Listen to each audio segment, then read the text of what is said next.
Assalamualaikum warahmatullahi wabarakatuh. Perkenalkan, nama saya Sabania Ramadhani dengan NIM 241172 dari kelas PAI 4G. Nah, di sini di soal yang pertama yakni tentang riba dan vintage lending, yang mana bedah kasusnya biaya layanan pada aplikasi pinjaman online. Nah, analisis singkat untuk akademisi fikih dan praktisi keuangan syariah. Nah, identifikasi akad, klasifikasi riba, batas antara ujrasah dan riba terselubung, serta implikasi fatwa dan praktik. Selanjutnya, yang pertama yakni identifikasi akad dan letak masalah. Nah, komponen transaksi, akad pokok, CAD atau pinjam meminjam, dengan tambahan bunga nominal dihitung dari platform dan biaya layanan dipotong di muka. Masalah intinya, nasabah menerima jumlah net atau setelah potongan, tetapi kewajiban dihitung dari platform penuh, efektif rate nyata jauh lebih tinggi. Terjadi pembebanan ganda. Selanjutnya yakni klasifikasi riba akad atau riba nasiah. Nah, dalam perspektif klasik, riba nasiah terjadi karena penangguhan atau tenggang waktu. Riba akad adalah manifestasi riba pada pinjaman uang yang menuntut kelebihan. Kasus vintage ini memenuhi keduanya, yang mana bunga dihitung atas platform atau nasiah dan pemotongan di muka menjadikan itu riba akad karena peminjam membayar manfaat atas uang yang tidak dikuasainya. Selanjutnya yakni ilustrasi struktur ganda. Di sini bisa kita lihat diagramnya, yang mana diagram ini menunjukkan bagaimana potongan di muka plus bunga atas platform menciptakan beban efektif yang jauh melebihi tarif nominal yang diiklankan. Selanjutnya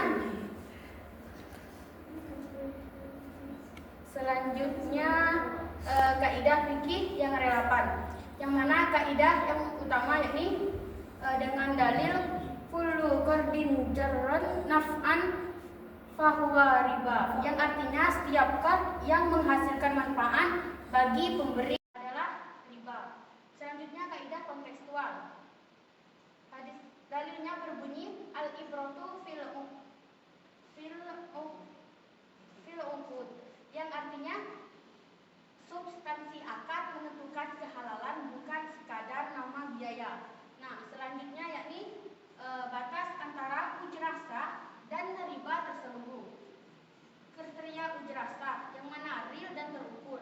Biaya mencerminkan biaya operasional yang nyata. Selanjutnya tidak terkait jumlah atau tenor pinjaman, bukan sewa uang. Selanjutnya transparan dan disepakati di awal. Selanjutnya dipisah dari akad diproses melalui wakalah atau ijarah. Nah, ciri riba terselubung, persentase pada platform atau tenor, pembebanan ganda, dan kurangnya pengungkapan komponen biaya.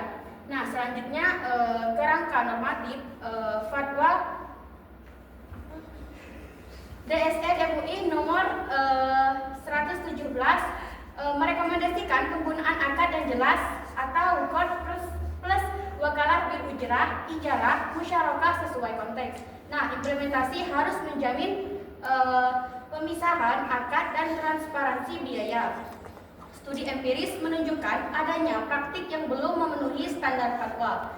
Misal billing biaya dan perhitungan yang menyisakan unsur bunga.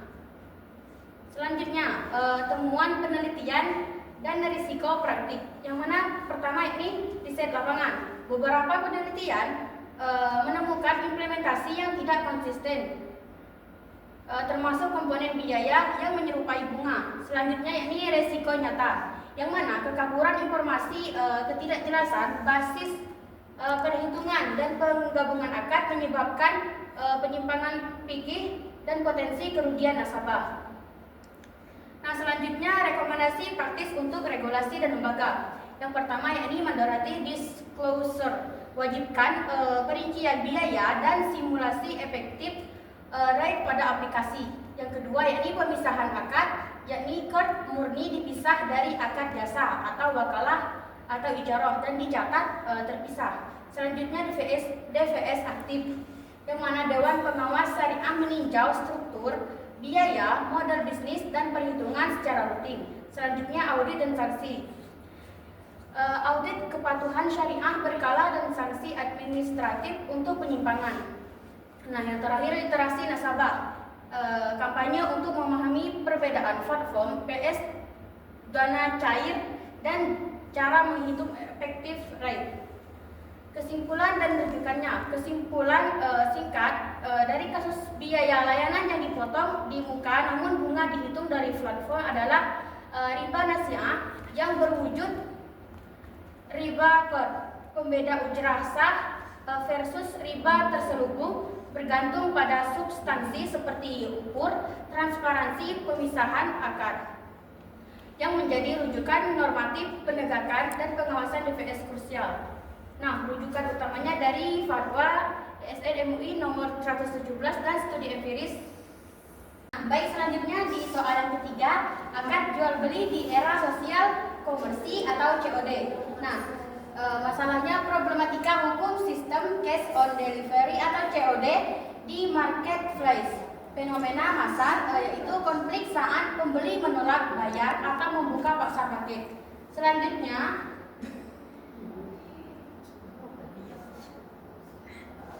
definisi COD yang mana pembeli membayar tunai ke kurir saat terima barang. Nah, masalahnya pembeli menolak bayar atau membuka paksa karena klaim tidak sesuai foto.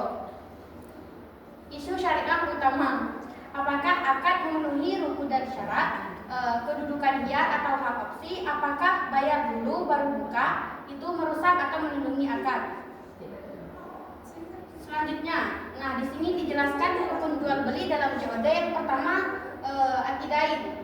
Penjual dan pembeli jelas, yakni kurir itu sebagai wakil atau wakala. Selanjutnya makbud alaih, yang mana barang dan harga disepakati online, ada potensi goror atau belum lihat fisiknya. Selanjutnya yakni sigot, ijab kabul saat checkout elektronik.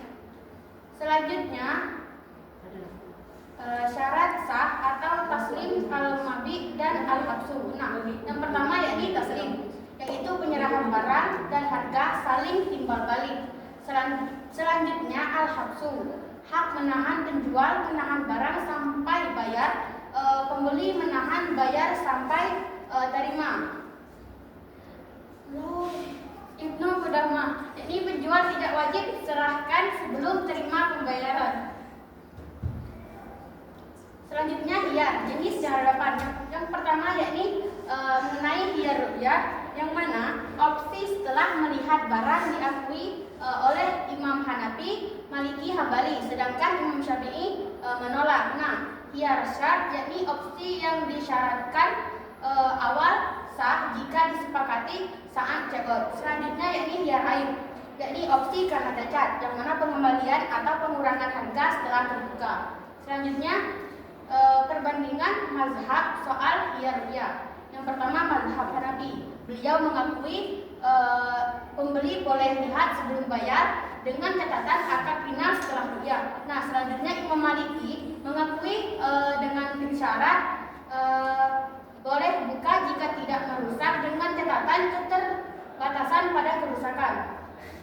Selanjutnya Imam Syafi'i tidak mengakui, yang mana bayar dulu, buka setelahnya, gunakan hiyar aib bila cacat. Nah, dengan catatan dominan sering terjadi di Indonesia.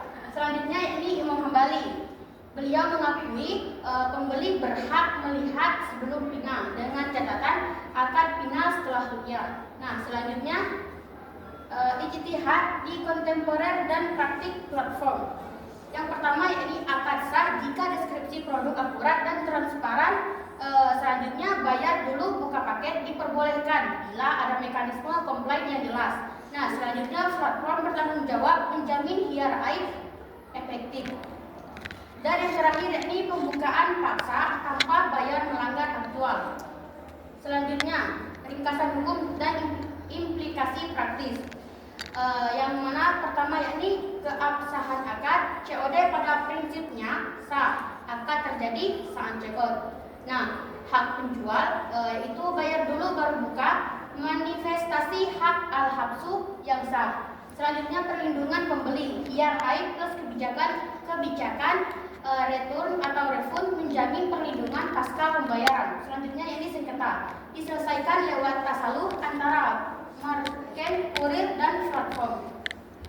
Selanjutnya kesimpulannya itu COD sah secara syariah dengan catatan akan terjadi saat checkout. Hak al-habsu berlaku, IRI dan syarat melindungi pembeli. Pembukaan paksa tanpa bayar dilarang dan penyelesaian sengketa melalui tasalur. Nah, selanjutnya di soal yang keenam yakni hutang piutang atau KOR dan restrukturisasi, yang mana penambahan tenor dan biaya tambahan dalam restrukturisasi utang. Kasusnya UMKM gagal bayar, tawaran perpanjangan tenor plus biaya administrasi berbasis persen sisa pokok. Selanjutnya landasan akad Qardul Hasan, yang mana definisi dari akad Qardul Hasan yakni pinjaman kebajikan tanpa imbalan, pengembalian pokok saja. Dalilnya terdapat dalam surah Al-Baqarah ayat 245 dan aksar setiap pinjaman yang mendatangkan manfaat adalah riba. Nah, karakteristiknya tidak boleh ada tambahan kompetensi waktu atau syarat komersial. Selanjutnya deskripsi praktik yang dipersoalkan, yang mana perpanjangan tenor plus biaya administrasi. Biaya dihitung sebagai persentase dari sisa pokok utang. Masalahnya, apakah praktik ini sesuai syariah atau mengandung riba? Selanjutnya pokok analisis riba nasi'ah. Nah, riba nasi'ah merupakan tambahan kewajiban karena perpanjangan waktu. Biaya persen sisa utang memiliki karakter identik dengan riba nasi'ah. Nah, selanjutnya perbandingan praktik versus Qardul Hasan. Nah, dasar perhitungannya persen sisa versus biaya real. Selanjutnya korelasi waktu ada atau mengikat versus tidak. Selanjutnya sifat akad berubah jadi tijaroh versus tetap tabarruk. Nah, selanjutnya hukumnya yakni subhat atau berpotensi riba versus mubah. Nah, selanjutnya yakni kaidah fikih yang relevan. Nah, al-haraj bil al-daman, hak keuntungan seimbang dengan menanggung risiko lembaga kad, tak berhak retur usaha. Nah, dar al-mafasid menghindari riba lebih diutamakan daripada menutup biaya operasional yang ambigu. Nah, selanjutnya ma'uf dia ila al-haram, jika berujung pada keharaman, fee persen yang menyerupai bunga masuk kategori ini. Selanjutnya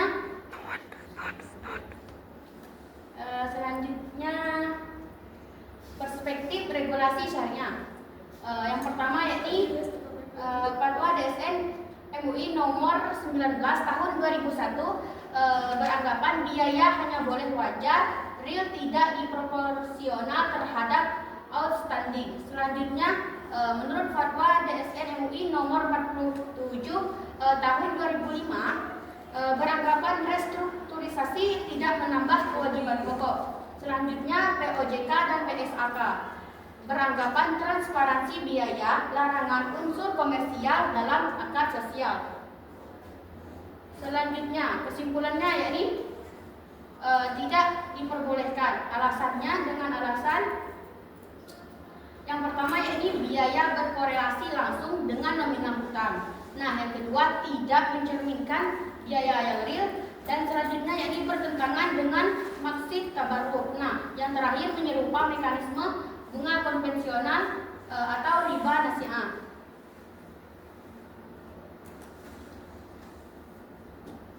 Selanjutnya yakni solusi yang alternatif bebas subhat. Yang pertama yakni restrukturisasi murni, yang mana perpanjangan tenor gratis, biaya operasional dicatat sebagai infak lembaga. Yang kedua yakni biaya administrasi real, seperti fee, bukti biaya real disetujui Dewan Pengawas Syariah dan transparan. Nah, selanjutnya haulah atau ibrah, alih hutang ke pihak ketiga atau pengurangan pokok bila memungkinkan. Nah, yang keempat yakni konversi ke mudharabah atau musyarakah, yakni transformasi pinjaman ke Kementerian hasil lembaga ikut risiko dan keuntungan. Nah, yang terakhir yakni rekomendasi dan langkah selanjutnya. Yang pertama yakni bisa dengan hentikan praktik fee berbaris persen pada AKAR. Nah, yang kedua,